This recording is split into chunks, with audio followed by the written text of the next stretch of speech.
सचिन पायलट का टोंक दौरा, जिसमें एक निजी स्कूल का फीता काटकर किया शुभारंभ। एडवोकेट श्रीवास्तव के स्कूल में पहुंचे पायलट और उसके बाद छावनी में पायलट समर्थक जोरदार अकबर खान ने जोरदार स्वागत किया। इसके बाद तहसील परिसर में बने 15 लाख के हाल का शुभारंभ किया। सचिन पायलट ने मीडिया से बातचीत करते हुए कहा कि राज्य सरकार के बजट में की गई सिर्फ बड़ी बड़ी घोषणाएं, बजट घोषणाओं को पूरा करने को लेकर नहीं दिख रही कोई रूपरेखा।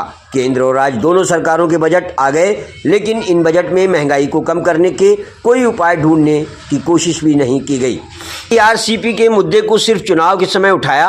हमने कहा इसे राष्ट्रीय परियोजना घोषित कर दीजिए।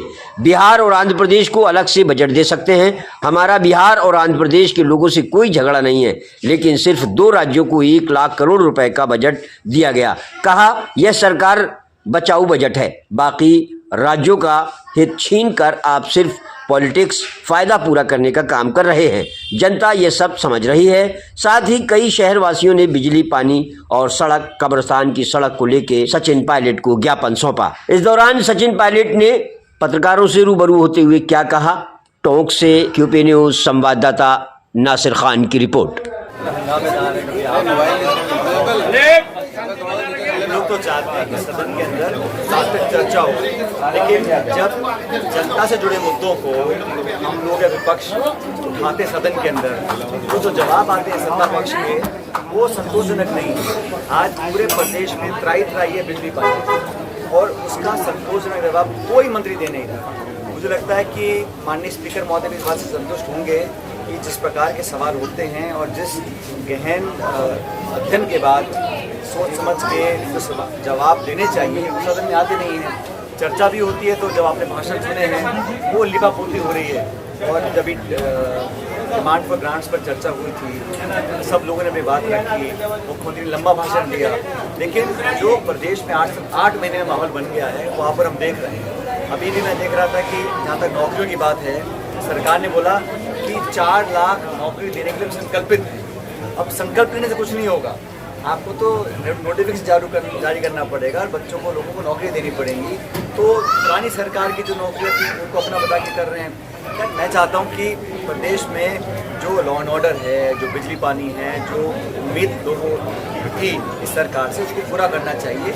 हम एक सकारात्मक विपक्ष का रोल निभा रहे हैं और अपनी बात मजबूती से रख रहे हैं और हमारा काम भी है। विपक्ष का काम होता है कि सदन के अंदर सरकार की जवाबदेही तय करना, सवाल पूछना हमारा अधिकार है और ये सरकार की जिम्मेदारी है कि संतोषजनक जवाब दिया जाए ताकि जनप्रतिनिधि संतुष्ट हों और पब्लिक को मैसेज जाए कि सरकार काम कर रही है। कांग्रेस छोड़कर जो बीजेपी में नेता गए थे, खिलाड़ी राम देवा जैसे नेता वापस आने लगे हैं, क्या कारण मानते हैं कि इतनी जल्दी? मुझे कोई आश्चर्य नहीं है कि जो वहाँ गए हैं। अब तो मुझे लगता है और भी ऐसे बहुत से लोग होंगे जो उस सिस्टम में फिट नहीं बैठ पाएंगे, क्योंकि मैं समझता हूँ कि सबको साथ लेकर चलने की विचारधारा अगर किसी दल में है तो कांग्रेस पार्टी में है।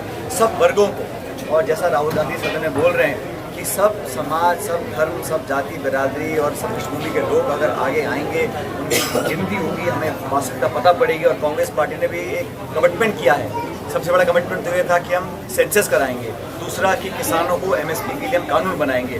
दोनों बातों को केंद्र की सरकार ने नकार दिया है और इसका उनको खामियाजा उठाना पड़ेगा। पब्लिक की डिमांड है कि किसान को आप MSP पे एक कानून बना के उनको सुनिश्चित करें ताकि उचित मूल्य उनको मिले। और मुझे बड़ा खेद है जिस प्रकार के वक्तव्य कल सदन में दिए गए, विपक्ष के नेताओं के द्वारा राहुल गांधी जी को टारगेट किया गया। जाति, धर्म, समाज की बात करना संसदीय प्रणाली में शोभा नहीं देता और ये कहीं ना कहीं जो इनको जनादेश नहीं मिला, एक माइनॉरिटी सरकार है, एक मिलीजुली सरकार है, उसका पीड़ा भी है। जो उत्तर प्रदेश में, राजस्थान में, हरियाणा में, पंजाब में, महाराष्ट्र में जो सेटबैक हुआ है बीजेपी को, उसको पचा नहीं पा रहे हैं, इसलिए राहुल गांधी जी को टारगेट कर रहे हैं। और कल जो अनुराग ठाकुर जी ने बोला, जिस प्रकार की शब्दों का प्रयोग किया सदन के अंदर और उनका संकेत राहुल गांधी की तरफ था, वो निंदनीय है। और इस प्रकार की भाषा का प्रयोग मैं समझता हूँ किसी को नहीं करना चाहिए, खासकर वो लोग जो संसद में बैठे। खिलाड़ी राम देवा और किसको क्या जिम्मेदारी देनी है, अनुशासन की कमेटी है और सब नेताओं से बात कर पार्टी का निर्णय होगा किसको कहाँ पे स्थान देना है। लेकिन मैं मोटे रूप से कहना चाहता हूँ कि भारतीय जनता पार्टी ने पिछले 10 साल से सरकार केंद्र में चलाई है और अब यहाँ पर राजस्थान में सरकार बनी 8 महीने में। हर तरफ आप देख लीजिए, जो उदयपुर में घटनाक्रम हुआ वो कहीं ना कहीं चूक थी सरकार की। और जब विपक्ष में थे तो आप लॉ एंड ऑर्डर को, महिला उत्पीड़न हो, बच्चों के साथ अन्याय की बात हो, लूटपाट की घटनाएं हो और अराजकता जो लगातार फैल रही है, इसको कंट्रोल करने में सरकार नाकामयाब इसलिए है क्योंकि मल्टीपल पावर सेंटर्स हैं। वहाँ पता नहीं कि एक्चुअली में सरकार चला कौन रहा है, सब निर्देश दिल्ली से आते हैं और कहीं ना कहीं ये अफसरशाही हावी हो रही है सरकार के ऊपर, ऐसे आम जनता की धारणा बन चुकी है। देखिए, राजनीति में अच्छे शब्दों की आप बात करते रहे हमेशा कि राजनीतिक शुचिता बनी रहे, लेकिन शांति धारीवाल जी के वक्तव्य को लेकर